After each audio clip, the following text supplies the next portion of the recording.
Now, Anacin, the tablets thousands of physicians and dentists recommend for fast relief of pain of headache, neuritis, neuralgia, and heat, the liniment that's strong yet does not burn. Present Our Miss Brooks, starring Eve Arden. It's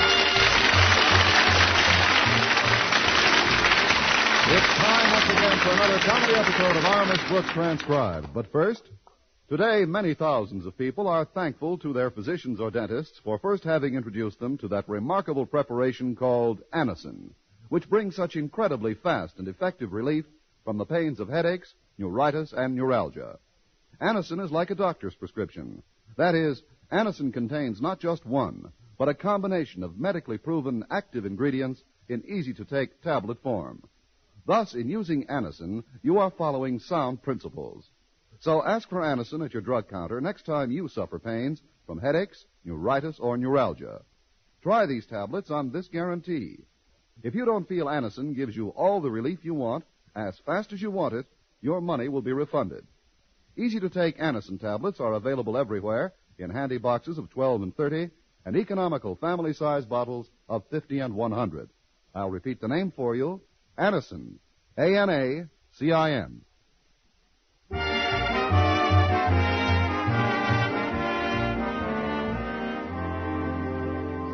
Well, although she's made a lot of friends at Madison High School, where she teaches English, our Miss Brooks regards someone outside of school as her most cherished companion.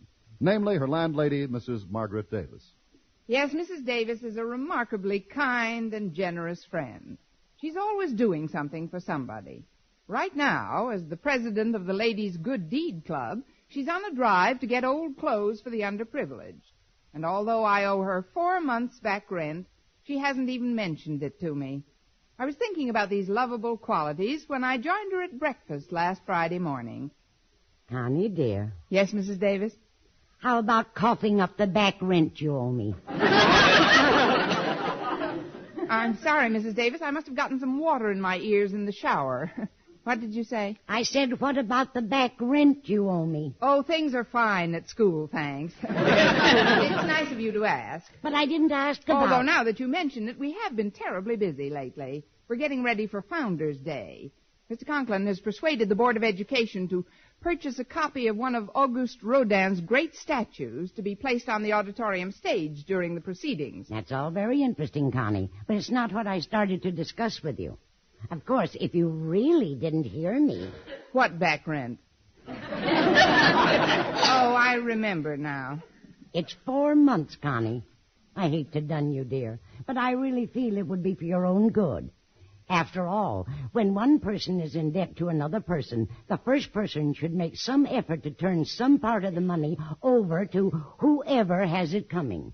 To whomever has it coming, Mrs. Davis. When speaking to anyone, particularly an English teacher, you must bear in mind that the preposition to takes the objective whom, its correlatives being you, me, us, them, him, and her. Where's the money?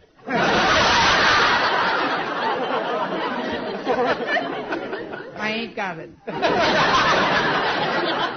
But don't worry, Mrs. Davis. I'll straighten out everything very soon. All right, Connie. Here's some coffee, dear. Now, what were you saying about a statue at Founders' Day? Well, Mr. Conklin feels that this particular statue will be a most appropriate symbol for the students. He says it will remind them that they must concentrate on their future in a world of adults. It's a copy of one of Rodin's greatest works, The Thinker. The Thinker. I believe I've seen pictures of that. Isn't that the one that shows a man with no shirt on, sitting with his fist under his chin, watching television? Well, it isn't quite that modern, Mrs. Davis. Rodin completed The Thinker before Pinky Lee was even invented. Anyhow, I called the art gallery for Mr. Conklin yesterday and ordered the statue. Should be delivered this morning. Oh, that's nice, dear. Mr. Rodin must be a very clever man. I read in the papers that he's got another statue on exhibit at the gallery called The Kiss. The Kiss? It shows a man and woman in a romantic embrace with their lips clinging like a corn plaster. The ladies in my club were furious when they went to see it. They thought it was positively shocking. But it's a work of art. You can say that again, dearie. But while I'm on the subject of our club, Connie, I wonder if you could help us out. Do you have any old clothes? Yes, I have, Mrs. Davis, but I'm wearing them to school. However, I'll ask some of my friends if they can contribute something. Lock the icebox, Mrs. Davis. It's Walter Denton. Come in, Walter. Well, good morning, Walter. It's nice to see you, dear. Thanks. I'll have ham and eggs. You're welcome. Fried or scrambled? Oh, I'm not particular. Just so there's 4 of them. I'll have it fixed up in a jiffy, dear. Just keep Miss Brooks company meanwhile. Okay, Mrs. Davis. Oh, before I forget, Walter, Mrs. Davis's club is collecting old clothes for the needy. Do you think you can contribute anything? Well, I'll be more than happy to dig up whatever I can. Gosh, Mrs. Davis is a sweet character. Yeah, she's so unselfish. She really loves her fellow man. And if I may say so, Miss Brooks, that's one of the qualities I admire in you, too.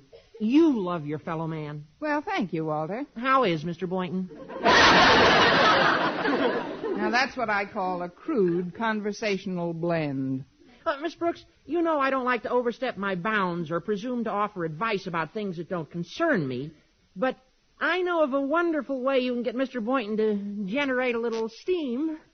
You're right, Walter. This is one of the things that doesn't concern you. How? Well, by taking him over to the art gallery tonight and exposing him to a certain statue. It's a man and a woman in a bear hug and smooching like crazy. It's called The Kiss? Oh, then you've seen it. No, but I've heard enough about it to know that it shouldn't even be mentioned in mixed company. Besides, it's too hot these days to go to galleries. It is kind of warm. Oh, that reminds me, Miss Brooks. Poor Mr. Conklin has to go to school this morning in his long woolen underwear.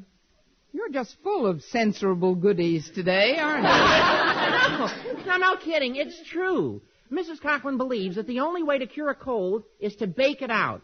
Well, when I was over there this morning, Mr. Conklin sneezed a couple of times while he was dressing, and she insisted that he put 'em on. Oh, I felt so sorry for him.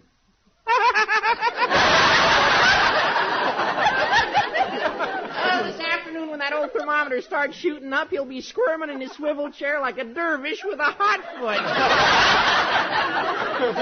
Walter, normally you won't get within 50 yards of Mr. Conklin without an anti-tetanus injection. What made you drop into his house?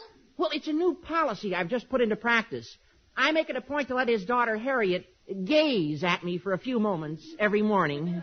It sort of sends her to school feeling that life is worth living after all. Mrs. Davis? Yes, Connie? Just cook the eggs. The ham is in here.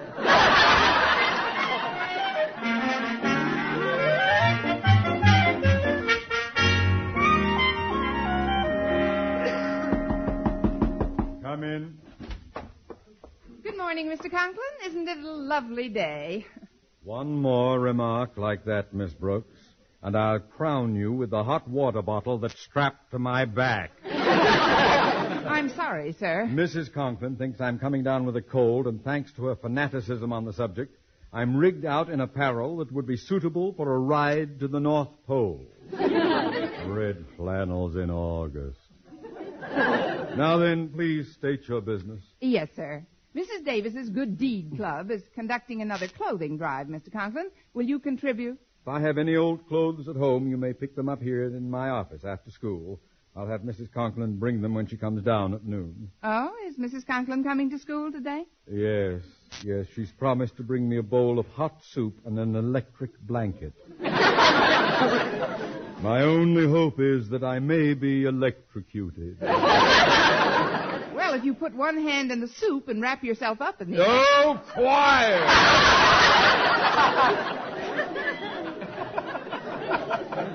Now, before you go, tell me, has the statue you ordered for me been delivered yet? Yes, sir. There's a big crate covered with a tarpaulin right down the hall. I'm sure it contains the statue. Good. Mr. Stone said he might drop by today to have a look at it. The head of the Board of Education? Yes. Now, just between us, he's something of a blue nose. He's very old-fashioned.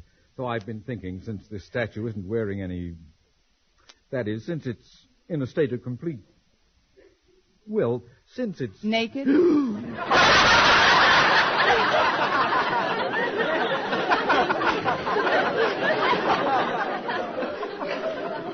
Miss Brooke. Let us say it's undraped. My thought was that in view of Mr. Stone's sanctimonious attitude about these things, we should perhaps put something on the thinker. Like a shirt, for instance. Or even something heavier. How about your long underwear?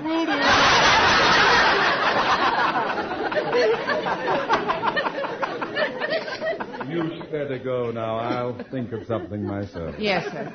I suppose thanks are in order for your assistance in securing delivery of this statue. With the instructions you gave me, sir, it was a very simple matter. I merely phoned the gallery and ordered statue number 14 on the program. Fine.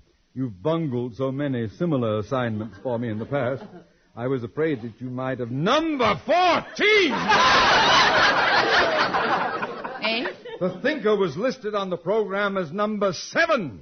Number 7? Yes, 7! I even repeated it for you. I must have added them up. Of all the blundering... Come in! I am in, Osgood. Mr. Stone. Good morning, sir. Miss Brooks, what I have to say is not fit for the ears of a lady. Kindly cover yours. Now then, Osgood. Yes, sir? I have just had occasion to speak with the custodian of the art gallery, and he has informed me that in compliance with a telephoned request from Madison High, an outrageous statue called the Kiss has been delivered to this institution for Founders' Day. The kiss?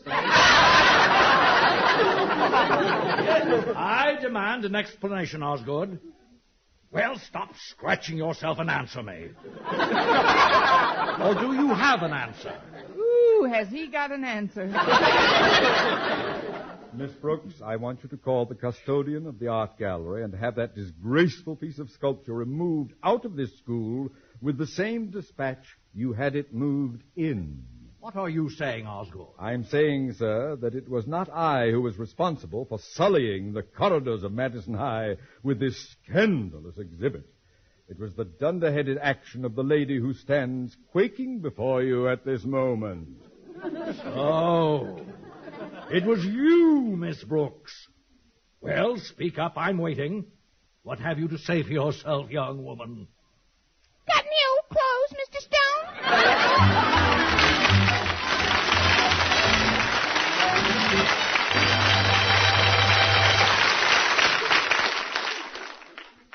Friends, when you suffer torturous pain from rheumatism, muscle strain, or backache, you want relief fast. That's the time to reach for HEAT. H-E-E-T. HEAT, the liniment that's strong, yet does not burn. The moment you apply it, you can feel the heat, soothing warmth, working to relieve your painful miseries. That's because heat penetrates deep, brings immediate relief to sore, aching muscles. Wherever you ache, just brush on HEAT. Heat penetrates deep, keeps working for hours to bring wonderful, soothing comfort to the painful, aching area. Your pain seems to disappear. Heat isn't oily, sticky, or messy. You just brush on HEAT with a handy applicator that comes with each bottle, and it dries in seconds. So remember, when pain of rheumatism, muscle strain, or backache makes you miserable, HEAT's penetrating warmth gives you fast, long-lasting relief. Get HEAT, H-E-E-T. HEAT, the liniment that penetrates deep to bring immediate relief.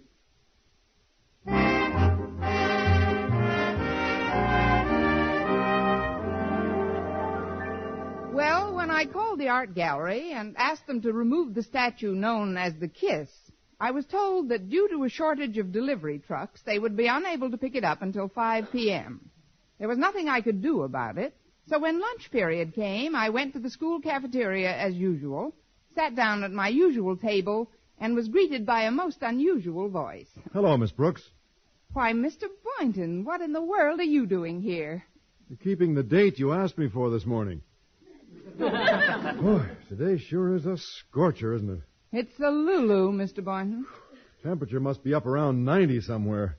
Oh, you should have seen Mr. Conklin. I was in his office a few minutes ago. He was drinking iced tea and moaning like a stricken ox. What were you doing in Mr. Conklin's office? Well, he'd asked me to bring him a quart of ice cream. But a funny thing. When I gave it to him, he didn't eat any. He just scooped out a handful and rubbed it on his forehead. He just can't take the heat, I guess. Why should the heat affect him more than the rest of us? Look, Mr. Boynton, it's a long story. Actually, Walter found out that Mrs. Conklin thinks our beloved principal is getting a cold and insisted that he wear his red flannels. Red flannels this time of year? That's pretty silly. I took mine off way back in June.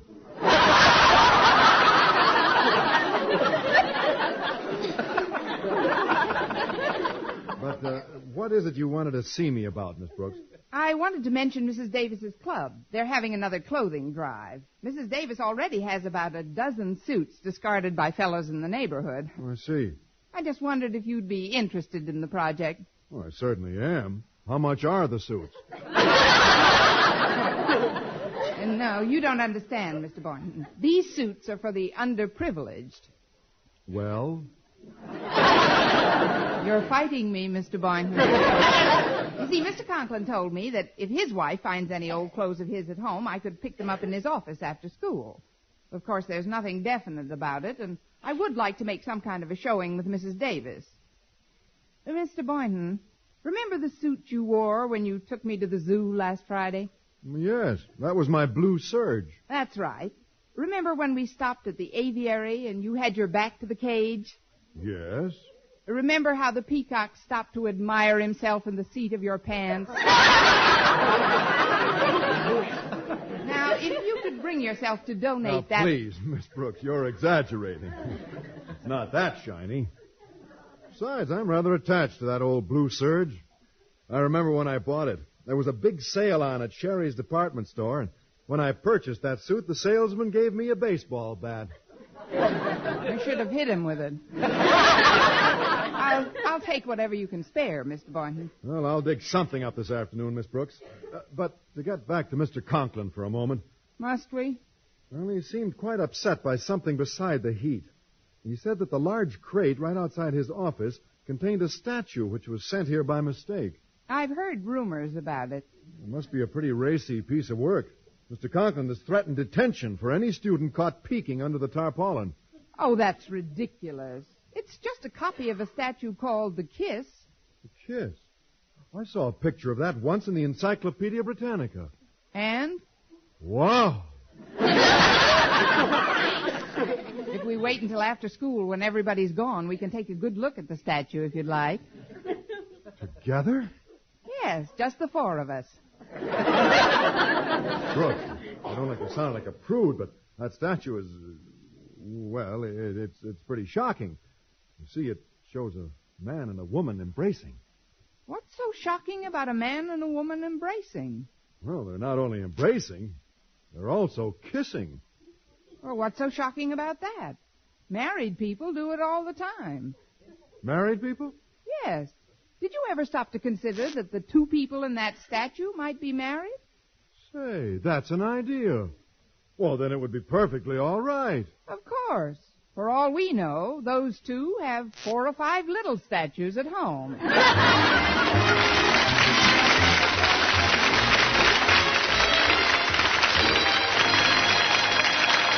Honest Rich will return in a moment. We haven't cornered the market on headlines, but it's our firm conviction that news can't happen anywhere without a CBS newsman on the spot or within fast flying distance to get and report the facts. History doesn't wait on us, but we do the next best thing. CBS News maintains nerve centers in every strategic news capital. Our reporters are backed up by years of experience in the field. CBS newsmen are a fast-living lot. Nobody can break a date and make a plane faster than a CBS newsman. They're an oft-bidden lot, our 20th century news hawks. They're used to traveling light, fast, and often when news is making up. Bill Downs in Rome, Richard C. Hottelet in Bonn, Howard K. Smith and Alexander Kendrick in London, Robert C. Pierpoint in Tokyo, and alert observers in Cairo, Hong Kong, Stockholm, Toronto, and other world news centers are ready to move with the first word of a news break, with or without toothbrush. To get there first, so CBS News can get the facts to you. Daytime, nighttime, anytime, make CBS News your headquarters for headlines.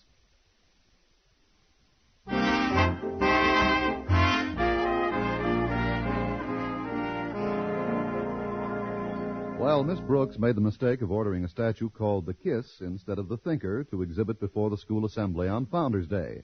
And the Kiss, although artistic, has been declared completely objectionable by the head of the Board of Education. Later that day, Mr. Conklin was waiting for the crated statue to be picked up. It's 3:30, Daddy. Are you ready to go home? No, Harriet, I'm not. In pushing that confounded crated statue to a respectable distance from my office door, I ripped my trousers to shreds. If Mr. Stone should see me leaving the premises in the tattered garb of a hobo, I'd never hear the end of it. Well, Mother sent some of your other suits to the tailor this morning. It's right down the street. Shall I run over and bring one back? That's just what I had in mind. Now, hurry, child. I can't wait to get out of this haggard-looking garment. I'll just be a few minutes, Daddy. Hi, Harriet. Walter, how come you're still in school? Oh, your father put me on detention for a week.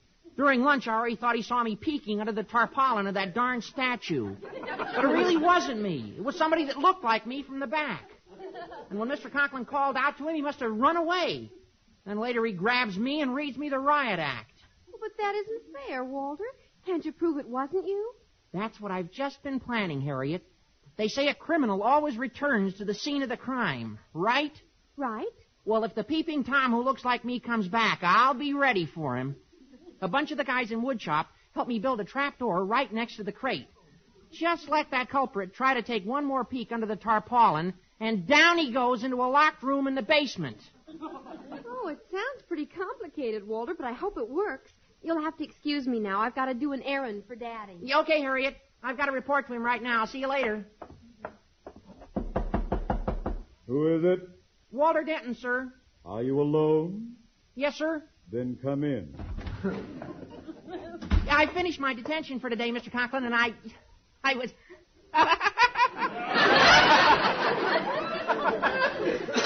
Stop that idiotic simpering, Denton. That red flannel underwear. You look so... If you don't desist... I'm sorry, sir. Say, there's your suit hanging on the chair. Why don't you put it on? Because I just took it off. Why'd you take it off? Because, Master Denton, I wanted to give you an opportunity to see for yourself how screamingly comical I look in long drawers. Yes, sir, I appreciate it very much. Now pick up your dunce cap and get out! Right away, Mr. Conklin. Goodbye, sir. Of all the lame-brained, gibbering mountebanks. Oh, what's the use? Too hot to get excited. Better go into my inner office and fetch the electric fan. That'll make it nice and cool. Yes, indeed. Da-da-da-dum, da-da-da-dum, da-da-da-da-da-da-da-da-da-da-da-da-da-da-da-da-da. Mr. Conklin? Oh, he must have gone home. Well, what have we here? A suit on the chair. He came through for the clothing drive after all. Well, I'll just take it along and thank him tomorrow. Mrs. Davis will be so happy to get it. Da-da-da-dum-bum, da-da-da-dum.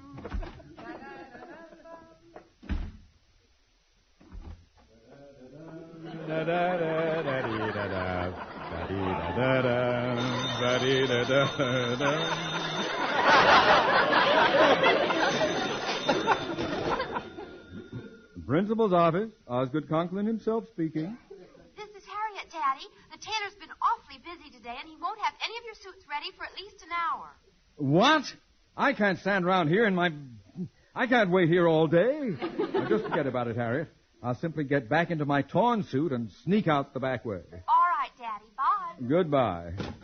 Now, where did I put that suit again? Oh, yes, it's right here on this empty chair. I'll just slip it on, and in no time at all, on this empty chair!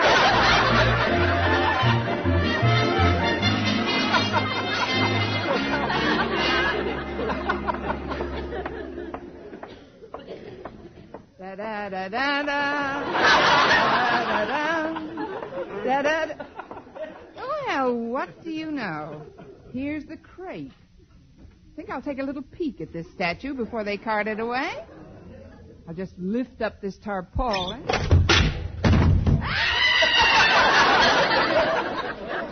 What happened? Where am I? Welcome aboard, Miss Brooks. What are you doing down here? I'm a victim of my own invention. I was trying to catch a guy who Mr. Conklin thought was me, so I built this trap door. But when I went to test it, it backfired on me. We've got to get out of here. Have you tried that side door? Oh, I did better than that. I locked that door from the outside. Yeah, this little old supply room won't be opened again until the custodian comes in on Monday. Monday? You mean we're trapped in here all alone?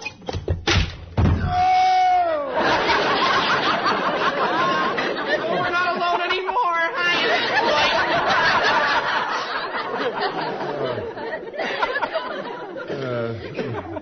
This is most embarrassing. Oh, I don't know. I think it's kind of clubby. Miss Brooks, what are you doing here? Same thing you are, only I admitted I was curious. How do we get out of here? We can't. Oh,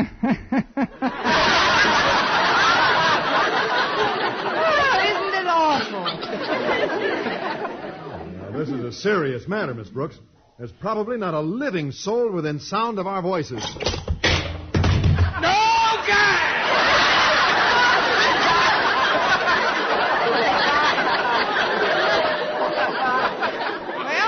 We've got a fourth. Canasta, anyone? Mr. Conklin. Yeah, and he's still in those red flannels.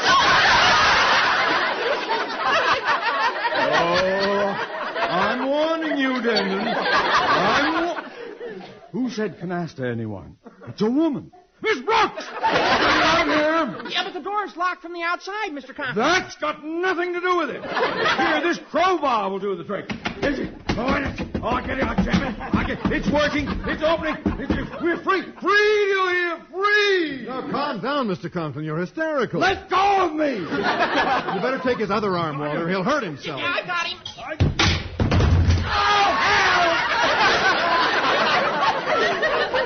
Well, it's nice of you to drop in, Mr. Stone. Mr. Stone!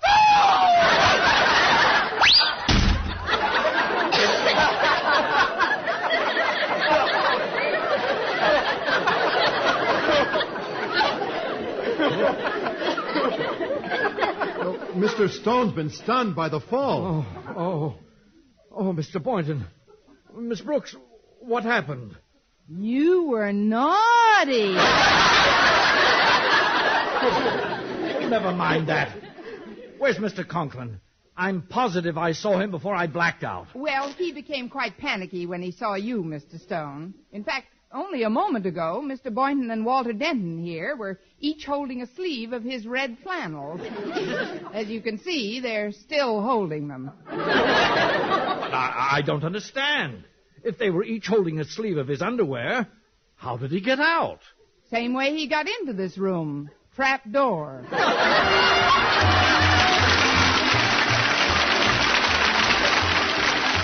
Miss Brooks, found a new Barton transcribed, is produced and directed by Larry Burns, written by Al Lewis and Eddie Quillen with the music of Wilbur Hatch. Mr. Conklin was played by Gail Gordon.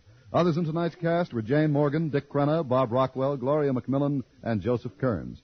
Be sure to be with us next week for another comedy episode of Our Miss Brooks.